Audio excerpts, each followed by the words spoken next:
A professor who never touched a computer wrote the most accurate description of TikTok addiction ever published, and he did it in 1964. Wired magazine would later call him their patron saint. Facebook's founding team kept his book on their shelves, and Woody Allen put him in a movie. Marshall McLuhan wrote the warning label for the playbook that Silicon Valley claims to have invented, and he did it 60 years before they ran their first A/B test. What makes this uncomfortable is that McLuhan wasn't guessing.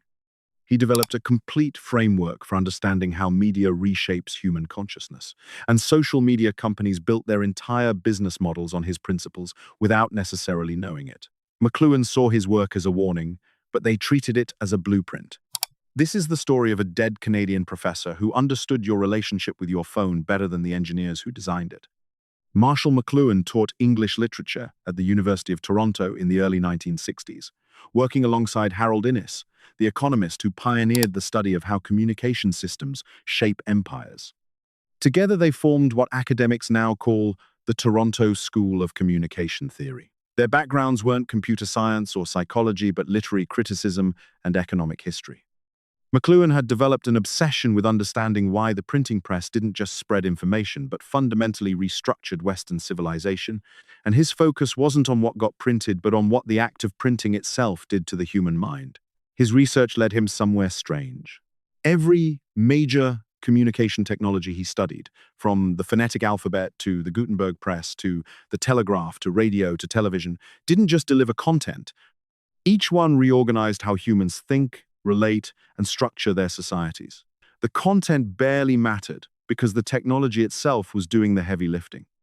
Understanding Media, The Extensions of Man, came out in 1964. 2 years earlier, he had released The Gutenberg Galaxy, which traced how print created the modern individual. These books made McLuhan briefly famous, landing him on talk shows and earning him a Playboy interview that remains one of the clearest explanations of his ideas. Woody Allen even cast him as himself in Annie Hall, where he shut down a pretentious academic in a movie theater line. Critics like Umberto Eco dismissed him as pop philosophy, while the advertising industry treated him like a prophet, and both reactions missed the point entirely. McLuhan wasn't predicting the future. He was describing the mechanism by which any future would arrive. He coined a phrase you've probably heard: the medium is the message. And most people think this means something like presentation matters or style affects substance. That interpretation misses what he actually meant, which was far more radical. The technology you use to communicate changes you more than anything you communicate through it. The printing press didn't just spread ideas, but created linear thinking, individualism, nationalism, and the Protestant Reformation. Television didn't just show programs, but created a global audience that experienced events simultaneously, ending the age of the private reader. Think about what that implies for a technology that turns your identity into content. McLuhan also introduced the concept of hot and cool media. Hot media delivers high definition, gives you everything, and demands little participation, which describes photographs and Hollywood films. Cool media delivers low definition, forces you to fill in gaps, and requires you to complete the experience yourself, which describes cartoons and phone calls.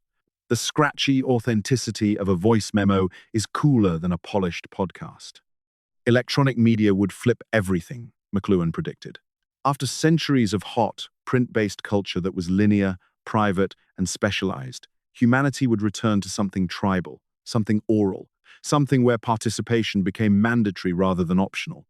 He called it the global village, and everyone thinks this was McLuhan being optimistic about human connection. It wasn't. McLuhan thought the global village would be a horror show featuring constant surveillance, mob justice, and tribal warfare at planetary scale. He was describing a nightmare, and we built it anyway and called it community building. Electronic media would bring back the world of the jungle drums, McLuhan wrote in 1964, and he meant it literally. Pre-literate societies operated on total participation, where everyone knew everyone's business.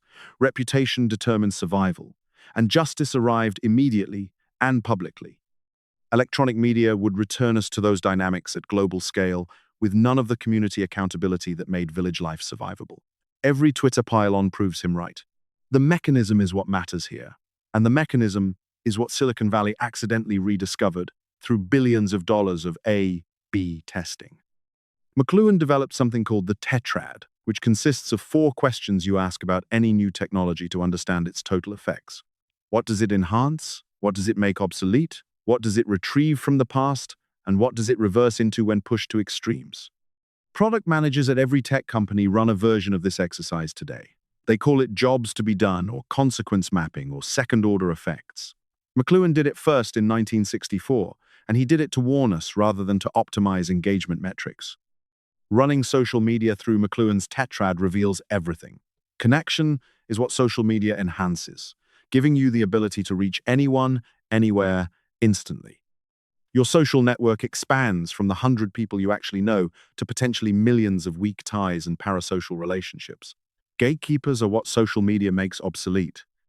The editor, the publisher, the network executive, and the A&R rep all used to stand between a message and its audience, and suddenly everyone has a printing press, a broadcast tower, and a distribution network in their pocket. The oral tradition is what social media retrieves, and that's where it gets interesting. Before writing, knowledge was social. Stories mutated with each retelling, and reputation determined whether you ate. Information spread through networks of people who knew people. Writing made knowledge private, static, and individual, while social media makes it public, fluid, and tribal again. The group chat functions as the campfire, the viral post functions as the epic poem reshaped by each retelling, and the influencer functions as the bard. McLuhan's law held that every technology pushed far enough flips into its opposite. The car meant to create freedom creates traffic. The antibiotic meant to kill bacteria creates superbugs. And social media pushed to extremes reverses connection into isolation. You have thousands of friends but feel lonelier than ever. You're always in contact but never present. The tool for human connection becomes the primary cause of human disconnection. Neil Postman, one of McLuhan's intellectual heirs, would later call this amusing ourselves to death, the phenomenon where a technology designed to serve human needs eventually restructures human needs to serve the technology. Most people miss the bridge that connects all of this. McLuhan wasn't just describing media, but describing attention economies before that phrase existed. He understood that when media becomes participatory, attention becomes currency, and when attention becomes currency, the medium will evolve to capture more of it by any means necessary. Every medium has a ratio in McLuhan's framework, measuring how much it engages each sense, how much participation it demands, and how much it gives versus how much it requires you to supply. Media compete for attention by adjusting these ratios. Television captured attention by adding moving images to radio's sound, while social media captures attention by making you the content. Your identity, your relationships, and your opinions become the raw material that generates engagement. Tristan Harris, the former Google ethicist who started the Center for Humane Technology, essentially updated McLuhan's warnings for the smartphone era, often without realizing he was restating arguments that were 60 years old. When Harris talks about the attention, economy, and persuasive technology, he's describing exactly what McLuhan called the media environment. The vocabulary changed while the mechanism stayed the same. Narcissus narcosis is what McLuhan called our tendency to become hypnotized by any extension of ourselves. Narcissus didn't fall in love with himself, but fell in love with his reflection without recognizing it as himself. He was numb to the fact that he was looking at an extension of his own being. That describes your relationship with your phone.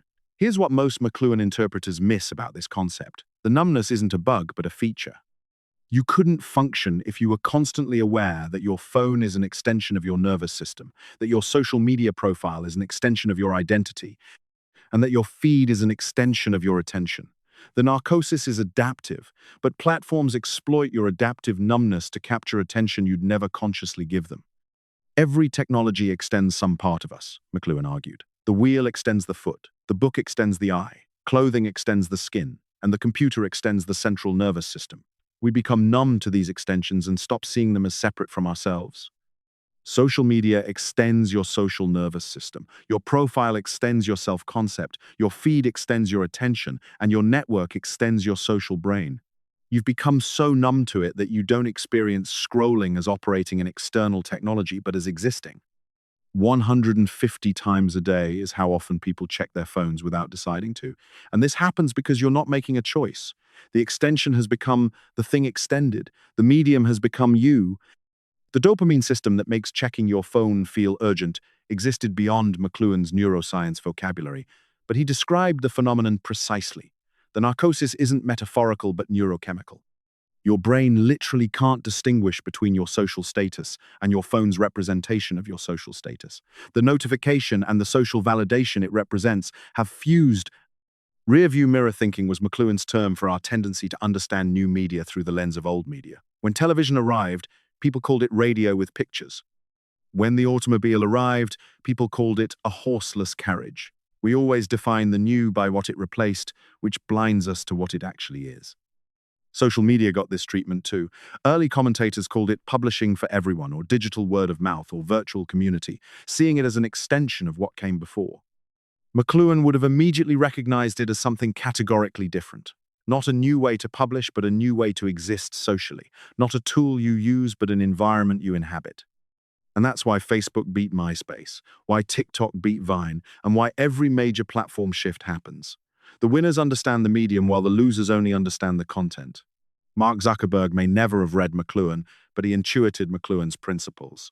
The news feed wasn't a content innovation, but a medium innovation that changed the ratio of participation. Instead of going to your friends' pages as an active choice, their content came to you passively. You didn't have to seek because the feed sought you. That sounds small, but it shifted Facebook from a directory you consulted to an environment you inhabited, from something you used to somewhere you lived. TikTok understood this even better. The For You page isn't a feed of people you follow, but a feed of content the algorithm predicts you'll engage with. You don't curate your own experience because the medium curates it for you. The ratio shifted again toward less participation in choosing and more participation in reacting. Variable ratio reinforcement schedule is what behavioral psychologists call the mechanism that makes the For You page work. And it's the same mechanism that makes slot machines the most addictive form of gambling. You don't know which swipe will deliver the dopamine hit, and the unpredictability is the hook. McLuhan didn't use B.F. Skinner's language, but his concept of cool media demanding participation describes the exact same phenomenon. The algorithm doesn't show you what you want, but shows you what will make you swipe again. McLuhan would have seen this coming. He wrote that, as media becomes more electric and more instantaneous, the user becomes more passive in selection and more active in response. You don't choose the content but respond to it. 2 hours can vanish on TikTok without you deciding to watch anything, and that happens because you're not selecting but reacting. The medium structures your attention without your conscious participation. What happens when entire societies shift media environments at once isn't pretty, and McLuhan used the phrase cultural trauma to describe it. The shift from oral to written culture took centuries. The shift from written to print took decades, and the shift from print to electronic media happened in years. Each shift accelerated faster than the one before. Rapid media shifts cause what McLuhan called identity chaos. People don't know who they are when their media environment transforms underneath them. The oral person knew themselves through their tribe and through stories told about them, while the literate person knew themselves through private reflection and through the inner monologue that reading creates. The electronic person worried McLuhan because they might not know themselves at all, becoming mirrors of their media environment that constantly shift, never stabilize, and always perform. Every article about Gen Z mental health, about identity fragmentation, and about the anxiety of being always online validates what he predicted. Anxiety of participation is what McLuhan specifically predicted electronic media would create.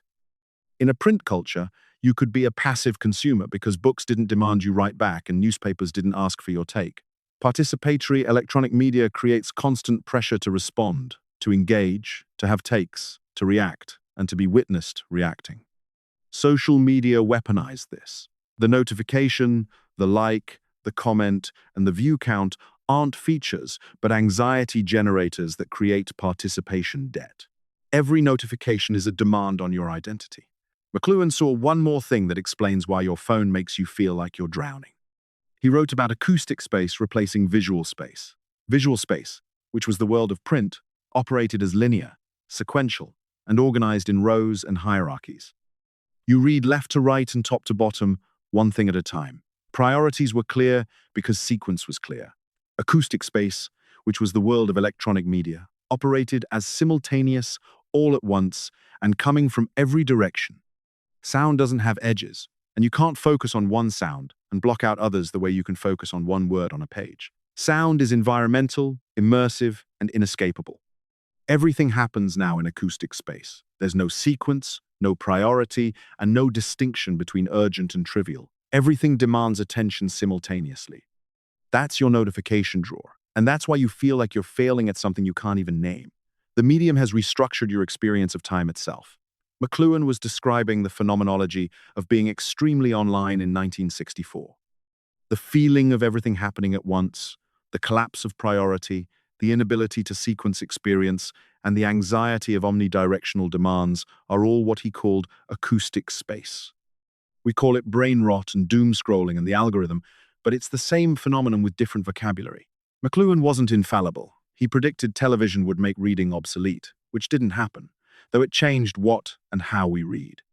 He thought electronic media might reduce violence by making it too visible, and the evidence there is mixed at best. He was better at describing mechanisms than predicting specific outcomes, so the profit frame doesn't quite fit. But his framework holds. Awareness changes everything, McLuhan believed, and that's what he thought we should do about all of this. The fish doesn't know it's in water until it does. Most people operate inside their media environment without recognizing it as an environment at all, thinking they're making choices when they're being shaped. Once you understand media as environment, not as tool, not as content, but as the water you swim in, you can start to see it. You can't escape it because we all live in media environments the way we live in air. What you can achieve is what McLuhan called pattern recognition, the ability to see the water and to understand that your anxiety isn't personal failure, but environmental pressure. Rejecting technology wasn't his recommendation because he thought that was impossible and probably undesirable. His recommendation was to study it, to understand its ratios, to recognize what it enhances and what it amputates, and to always ask what this medium is doing to you, separate from what you're doing with it. McLuhan's tetrad questions are where this becomes actionable. Next time you're on social media, ask what this is enhancing, what it's making obsolete, what it's retrieving from a previous era, and what it will flip into at extremes. When you notice yourself checking your phone without deciding to recognize the narcissus narcosis, you're hypnotized by an extension of yourself, and the numbness is the tell. When you feel anxious that you haven't posted in a while or that you're missing something important, recognize the anxiety of participation. That's not a personal failing but a media effect, and the environment is producing the feeling. When everything feels urgent, when everything is happening now, when nothing can wait and nothing can be sequenced, recognize acoustic space. The medium is structuring your experience of time itself. When you find yourself thinking about social media using metaphors from older media, calling it just a tool, just a platform, or just a way to stay connected, recognize rearview mirror thinking. You're not seeing what it actually is, but seeing what it replaced. We shape our tools, and thereafter our tools shape us. McLuhan had that phrase, though it gets misattributed to Churchill and various tech executives, and it captures his entire thesis in 10 words. Social media companies shape their tools and optimize them for engagement, for addiction, for participation anxiety, and for narcissus narcosis. They discovered McLuhan's principles through A/B testing, finding that participation creates engagement, that cool media requiring you to react and fill in gaps and participate outperforms hot media, that social approval mechanics drive compulsive behavior, and that simultaneity creates urgency. They found everything McLuhan wrote in 1964 and just called it data science instead of media theory. What McLuhan figured out 6 decades ago, and what social media engineers rediscovered through billions in research, is that the medium isn't the delivery mechanism. The medium is the message itself. The narcissus, narcosis, the tetrad, hot and cool media, acoustic space, and the anxiety of participation aren't separate concepts, but all expressions of the same underlying truth. Technology isn't neutral, and the tools you use don't just do things for you, but do things to you. They reshape your attention, your identity, your sense of time, and your social instincts. The first step to reclaiming any agency is seeing the water you're swimming in. Next time you open Instagram, ask yourself whether you're using this medium or whether this medium is using you, and whether you're extending yourself or being extended. The best relationship with social media isn't built on willpower, and it's not built on digital detoxes that last 3 days. It's built on understanding, McLuhan's kind of understanding, which means seeing the medium as environment, recognizing its patterns, and knowing what it enhances and what it amputates. A literature professor in Toronto figured this out while analyzing television advertisements. Everything since has been a footnote.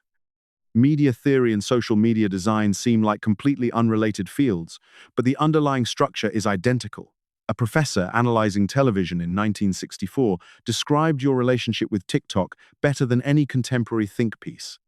He told us it was a warning, and we built the thing he warned us about and called it connection. That's what we do here, finding the hidden frameworks, connecting fields that seem unrelated. The principles don't respect domain boundaries, and neither should your understanding. If you want to see how Renaissance cathedral builders solved a problem that software architects still struggle with, or how a poker player's betting theory explains why most business plans fail, subscribe. Next week, we're looking at how a 19th century telegraph operator predicted the exact problem killing your productivity. Drop a comment and tell me what about your social media behavior suddenly makes sense through McLuhan's framework.